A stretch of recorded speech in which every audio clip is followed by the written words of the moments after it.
Radhe Radhe. Hey everyone, welcome back to my channel vlog lovers Bubui and welcome back to my another video. তো কেমন আছো বলো সবাই? আশা করছি ভালো আছো, আমি খুব ভালো আছি। আজ আমি তোমাদের সাথে শেয়ার করব বৃহস্পতিবারের ব্লগ। না এটা এই বৃহস্পতিবারের নয়, এটা সমস্ত বৃহস্পতিবারের জন্যই প্রযোজ্য। যে বৃহস্পতিবার আমি কিভাবে পুজো দিই এইসব নিয়েই আজকের এই ভিডিও। তো চলো ভিডিওটা শুরু করা যাক। দেখে নাও কিভাবে কাটে আমার বৃহস্পতিবার। তার আগে বলে রাখি, আমি সকালবেলায় ঘুম থেকে উঠে স্নান টান করে শাড়ি পরে চুল টুল একদম মুছে নিয়েছি। এবার যাব ওপরে ঠাকুর ঘরে পুজো দিতে। তো চলো ভিডিওটা শুরু করা যাক।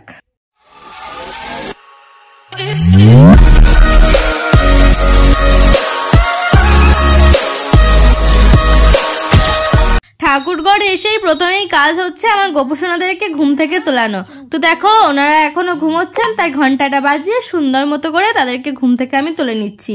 এরপর এদের চোখ মুখটা একটু ধুয়ে দেবো, এদের বিছানাটা গুছিয়ে দেবো, তারপর এনাদের স্নান করানো শুরু করব আমি। অন্যান্য দিনের পুজো থেকে বৃহস্পতিবারের পুজোটা আমাদের কাছে একটু স্পেশাল, কারণ পুরনো যে লক্ষ্মীর ঘরটা থাকে সেটা বিসর্জন দিয়ে এই বৃহস্পতিবার করে আমরা রোজ লক্ষ্মীর ঘর নতুন করে ভরে থাকি। তো সেটাও তোমরা আজকের ভিডিওটা দেখতে পাবে। প্রথমে চলো আমি আমার সোনাদের স্নান করিয়ে দিই। এখানে একটা বড় গামলার মধ্যে ছোট গোপুসোনা এবং মেজো গোপুসোনাকে সুন্দর করে মধু মাখিয়ে নিচ্ছি। এরপর জল, ফুল এবং তুলসী পাতা দিয়ে আমি এনাদের স্নান করিয়ে দেবো। তারপর বড় গোপুসোনাকে করাবো। যেহেতু গামলাটা ছোট সেই জন্য একসঙ্গে তিনজনকে ধরে না, তাই প্রথমে মেজো গোপুসোনা আর ছোট গোপুসোনাকে স্নান করিয়ে দিই, ওদের গা মুছিয়ে জামা পরিয়ে রেডি করে দিই। তারপর বড় গোপুসোনাকে আমি স্নান করাই। সাধারণত তোমরা ভালো করে ব্যাকগ্রাউন্ডের মিউজিকটা নোটিস করলে বুঝতে পারবে যে এখানে গান চলছে। আমি রোজ যখন পুজো করি ঠিক এভাবেই আমি ব্যাকগ্রাউন্ডে গান চালিয়েই পুজো করি। এতে আমার মনটা অন্য কোনো দিকে না গিয়ে একদম পুরো পুজোতেই থাকে। আমি পুজো করার সময় শ্রীকৃষ্ণের 108 নাম, লক্ষ্মীর পাঁচালী, শিবের মৃত্যুঞ্জয় মন্ত্র সমস্ত কিছুই আমি শুনি। সাথে সাথে আমি নিজেও বলি, তাহলে আমার পাঠ করা আর শোনা দুটোই একই সাথে হয়ে যায়, আর মনটাও খুব ভালো থাকে। অন্য কোনো দিকে মন যায় না, বরং মনটা পুরো স্থিরভাবে পুজোতেই থাকে। এই জন্য আমি এই গান শুনে শুনে পুজো করাটা না একটু বেশিই পছন্দ করি। এবার ধরো আমি জানি না যে এই ব্যাকগ্রাউন্ডে মিউজিকটা চালানোর জন্য কপিরাইট আসবে কিনা, যদিও ফাস্ট মোশন করা আছে, সাথে আমার ভয়েসটাই তোমরা বেশি শুনতে পাবে মিউজিকটার থেকে, তবুও জানি না কপিরাইট ক্লেম করবে কি করবে না। দেখো তোমাদের সাথে গল্প করতে করতে আমার ছোট গোপুসোনা আর মেজো গোপুসোনার স্নান কিন্তু কমপ্লিট। বড় গোপুসোনার স্নান পর্ব চলছে। এবার তারও স্নানটা কমপ্লিট করে দিয়ে আমি লক্ষ্মী ঘট ভরার দিকে যাব। মা আগে থেকেই সকালবেলাতে ওই পুজোর বাসন কোসন সব ধুয়ে রেখেছিল, তারপর ঠাকুর ঘরটা মুছে রেখেছিল। না হলে এই গোপুসোনাদের ঘুম থেকে তুলে আমাকে আগে বাসনটা ধুতে হতো, তারপর ঘরটা মুছতে হতো, তারপর আমি গোপুসোনাদের স্নান করাতে পারতাম। যেহেতু মা আগে থেকে এই কাজগুলো একটু এগিয়ে রেখে দিয়েছে, সেই জন্য আমার জন্য এই কাজটা একটু সহজ হয়ে গিয়েছে আজকে।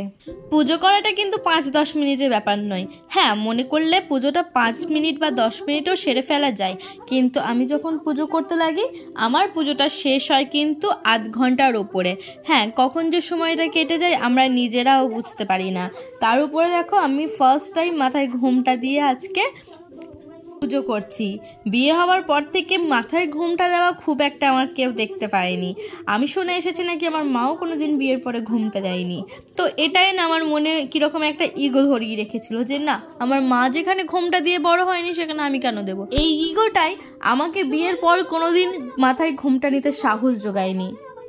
কিন্তু কি জানি আজকে কি হলো, হয়তো মা লক্ষ্মীর এটাই ইচ্ছে ছিল যে ঠাকুর ঘর ঢুকেই আমি হঠাৎ করে মাথায় ঘুমটা নিয়ে পুজো করা শুরু করলাম।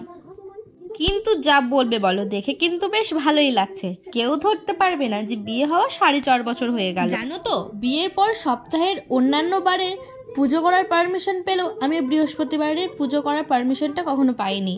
মানে আমি কখনো করতাম না, আমার সাহসে কোলাতো না, কারণ আমি আমার বাবার বাড়িতে এরকমভাবে নিত্য পুজো করা কখনো দেখিনি। আমাদের ওই বাড়িতে এই নিত্য পুজো বলো বা রোজ ঠাকুরকে জল দেওয়া বলো, এটা কখনো হয়নি। তাই আমি কখনো এসব দেখিনি, এইসবের মধ্যে মানুষই হয়নি। শ্বশুরবাড়িতে আসার পর এত সব নিয়মকানুন আমি জেনেছি। এমনকি রোজ যে সবাই ভগবানকে বাতাসা জল দেয় খেতে, আমাদের সেইটুকুও ছিল না। আমার ঠাকুমা কোনো দিন করেনি, তাই আমার মারাও করে না, জেঠিমারাও করে না। তাই আমিও কোনো সময় এসব দেখিনি। আমার বিয়ের পর শ্বশুরবাড়িতে আসার পর এত সব নিয়মকানুন জানতে পারা, এত নিয়ম বিধি আচার এ সমস্ত সম্পর্কে আমি এতদিনে জানতে পেরেছি। জানার পর আমার এমন প্রতিফলন হয়েছে যে সবার থেকে আমি একটু বেশিই জেনে গেছি। মানে সবাই যা নিয়মকানুন জানে না কেন তার থেকে সব মনে হয় আমি একটু বেশিই জেনে গেছি। আমি এখন আমার শাশুড়ি মাকে বলি যে না এটা এরকম করে না, এটা এরকম নিয়ম বা এটা এরকম করলে ভালো হয়। আমি এখন মাকে উল্টে বরং শেখাই। আমার মা বলে যে আমাদের বাড়িতে তো কখনো এমন পুজো আর্চার হয়নি, তুই যে কীরকম সন্ন্যাসী হয়ে গিয়েছিস কি করে জানবো বাবা, হয়তো গোপালের এটাই ইচ্ছে। তো এখন দেখো আমি এখানে লক্ষ্মীর ঘরটা বসানো শুরু করব। প্রথমে আমাদের যে ঘরটা আছে সেখানে আমি সিঁদুরের ফোঁটা নিয়ে নিয়েছি, এখানে একটা মঙ্গল চিহ্ন এঁকে নিয়েছি, আর এই জলটার মধ্যে আমি একটা 1 টাকার কয়েন, একটা হরিতকি, একটা শুকনো হলুদ এসব কিছু দিয়েছি। তার উপরে দিয়েছি আমের পাতাতেও আমি সিঁদুর লাগিয়ে নিয়েছি এবং তার উপর দিয়েছি একটা সুপারি। পান আর সুপারি দুটোই দেওয়ার নিয়ম আছে, কিন্তু যেহেতু আমার কাছে পানটা ছিল না সেই জন্য আমি সুপারিই দিয়েছিলাম। তারপরে দিয়েছিলাম ধূব্য, তারপরে দিয়েছিলাম কিছু ফুল। এই ধূব্য ঘাস এবং বেলপাতা এই দুটো হচ্ছে মা লক্ষ্মীর খুবই প্রিয়, তাই এই দুটো ঘরে থাকতেই হয়। যেহেতু বেলপাতাও আমার কাছে ছিল না তাই সেটাও দিতে পারিনি, আর পান পাতা ছিল না সেটাও আমি দিতে পারিনি। আর আজকে না কারেন্ট ছিল না, সেই জন্য আজকে সমস্ত পুজো গঙ্গা জলেই করতে হয়েছে। তারপর দেখো চন্দনটা ঘষে নিচ্ছে, এখানে তুলসী পাতা এবং পুষ্প দুটোই চন্দন মাখিয়ে আমি সমস্ত ভগবানের পায়ে অর্পণ করব। এটা কিন্তু করতেই হবে, কারণ এই চন্দনে ফুল আর তুলসী পাতা লাগিয়ে ভগবানকে অর্পণ না করা অবধি পূজা কখনো কিন্তু সম্পন্ন হয় না। এবার তোমাদের কাছে আমার একটা প্রশ্ন আছে, তোমরা যদি কেউ জেনে থাকো অবশ্যই আমাকে উত্তরটা দিও। তো আমি না রাধারানী এবং মা লক্ষ্মী দুজনকেই আমি তুলসী পাতা অর্পণ করি। এবার অনেকজন বলে যে তুলসী পাতা অর্পণ করতে নেই, আবার অনেকজন বলে যে না কোনো ব্যাপার নেই। এবার আমার নিজস্ব ব্যক্তিগত মতামত থেকে আমি দুজনকে তুলসী পাতা অর্পণ করি। আমি জানি না ঠিক, এবার তোমরা যদি কেউ জেনে থাকো একটু জানিও তো যে তুলসী পাতা কি রাধারানী এবং মা লক্ষ্মীকে অর্পণ করতে আছে নাকি নেই। আর যদি মানে অর্পণ করা নিয়ম না থাকে তাহলে কেন নেই সেটাও আমাকে জানাবে, কারণ কোনো কারণ না জানা অবধি আমি সেটা মানি না। কারণ আমি মনে করি শ্রীকৃষ্ণের যখন পছন্দের পাতা হচ্ছে তুলসী পাতা, তখন রাধারানীরও হওয়া উচিত। আর রাধারানী তো আর একটা রূপ হচ্ছে মা লক্ষ্মী, তাহলে তাকেই বা কেন দেওয়া যাবে না। আমি এই যুক্তি ধরে কিন্তু তাদেরকে তুলসী পাতা অর্পণ করি, আমার নিজস্ব ব্যক্তিগত মতামত থেকে, নিজস্ব ব্যক্তিগত ধারণা থেকে।